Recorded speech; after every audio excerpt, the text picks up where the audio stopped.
Lexie, what's your just overall takeaway from a fun All-Star weekend? I mean, so grateful. I think all of us were proud to represent the city, proud of the event that they put on.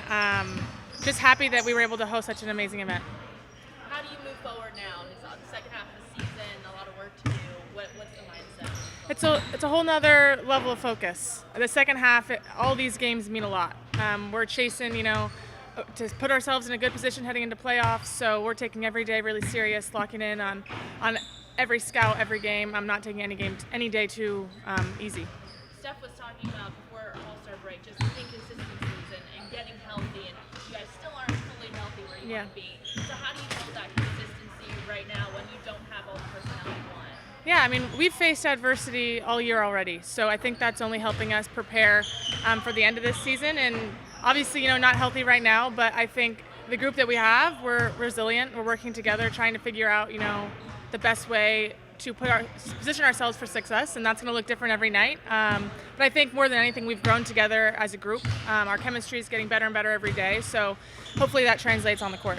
Amy, just your overall takeaways from All-Star weekend. Yeah, I thought also was super fun.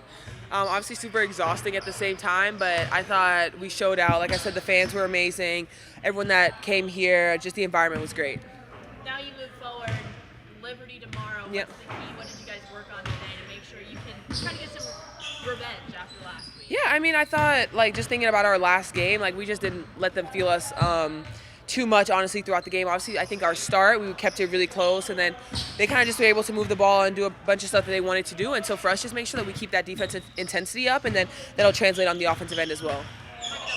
Just about Steph talking about the inconsistencies, on the floor, but also with your rotation too, in terms of health. How do you kind of try to build consistency the second half of the season when you don't have everybody? Yeah, I mean, we just have to stay focused on us again, those that are able to play next person up. We just have to make sure that we continue to pour into each other because, hey, we know the season's not going to be perfect. Everyone's not always going to be healthy at the same time, and that's kind of how it's been for us this season. And so for us, it's once again not getting down, not letting that hold us down, but make sure that the next person up, and when we step on that floor, we're ready to go. What's your message as one of the team leaders when Caitlin is out to make sure you all remember, hey, we won the Commissioner's Cup even without her on the floor? Yeah, like I said, I think it's just our mindset. Our approach every single day is for us that are on the floor, we just have to make sure we are pouring into each other, we are working hard, and we're doing what we can because obviously we've played together, we've played without Caitlin in the lineup, and obviously we've played with her. And so for us to just make sure that we do every single thing each possession and not take a possession off, especially against a Liberty squad that can make you pay for any mistakes.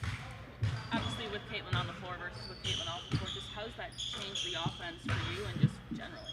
I think it changed the offense a little bit, and where some teams are going to be a little more back depending on matchups on the floor, but also I think we space the floor really well. Everything changes when we hit shots. I think, we come out, start this next game, hit some shots, it's going to open up the floor a lot.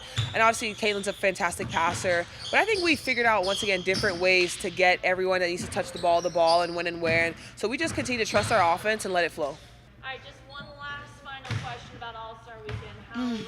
How much did you guys love having that in the city and just enjoying now that you've had some time to reflect on everything? I think that Indy did a really great job, just across the board. When you live here and in market for the season, you see it every day.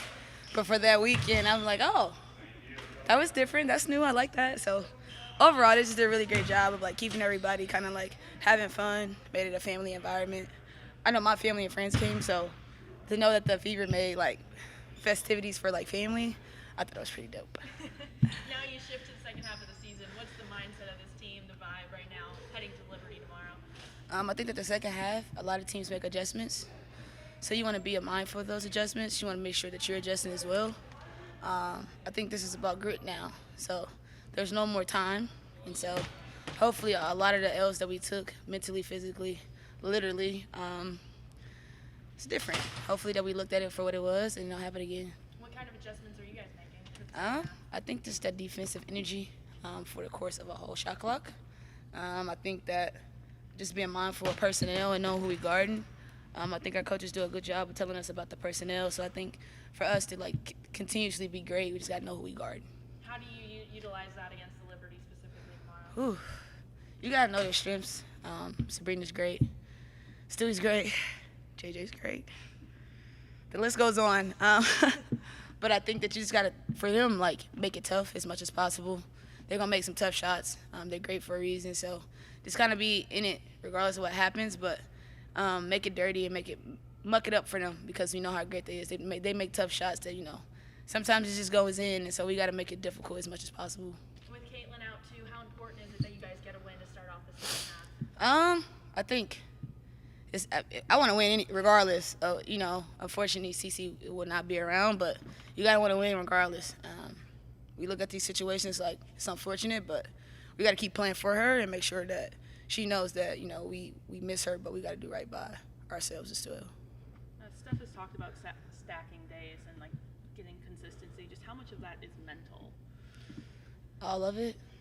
Like, I kid you not, like, it all is. Like, basketball is not physical no more. It's like the second half is literally about mentally, taking the reps for what they are and being able to adjust that I talked about in the second half. And I think that mentally we have to feel like we deserve to be here. I think that early on we kind of like do we belong? And I think that we got to feel mentally here that we belong. So I think mental is big for everything. What does that mean to you? You told me, right? I didn't know. But Tamika Catchings, I love her. So everything that she embodies, everything she's done, to be a part of the conversation and make one leap over her, I just hope I don't mess it up. I know you just talked yesterday, but has Caitlin met with the doctors? Do you guys have any update on Caitlin's status? No updates. I think she's meeting with some doctors today and tomorrow. So no updates in addition to yesterday. Yeah. Do you have any timetable that you're thinking of when she'll be back? Not yet. And I don't presume to give any timetables. It's whatever the medical staff says. That's what I go by. What's your message moving forward with the team, knowing that you need to battle some inconsistencies and getting healthy? How do you rally those who are healthy to stack some wins here in the second half? Yeah, I think the biggest thing is just we know what it's going to take, and we've got to be able to do that on a daily basis. We've got to continue to grow. We've got to understand that there's going to be disruption, and we've got to be able to handle that, which I think they've done a good job of. And we got to start, putting some things together. I think early, just learning how to win some of those close games, learning how to execute in some of those situations, and then late, it's mostly been our defense. How our defense goes is how we go. And so we've got to be disruptive. We've got to have a point of attack where we dictate instead of react, and we've got to do that consistently. What was the biggest lesson you guys learned against the Liberty last week that you can take into the game tomorrow? Yeah, I think. Look, that was the third game in 4 days. We're playing the team that won the WNBA championship a year ago, and they had it rolling. I think the biggest thing is we let them move freely early. Didn't take away any of their strengths early. Weren't quite as disruptive as we needed to be. And when you let a team like that get on a roll, it's really tough to stop and tough to come back. With John Paul Jones returning to Liberty too, just how does that change your game plan versus last week? Well, it changes how you play them. I mean, certainly, her ability with her size on the interior and what they look for from her and on the offensive end of the floor, her ability to pick and pop. So it changes some of our coverages. And then on the defensive end, it just, they're already long and athletic, and it just brings more size and physicality for AB. So finding different ways to get her loose is going to be important.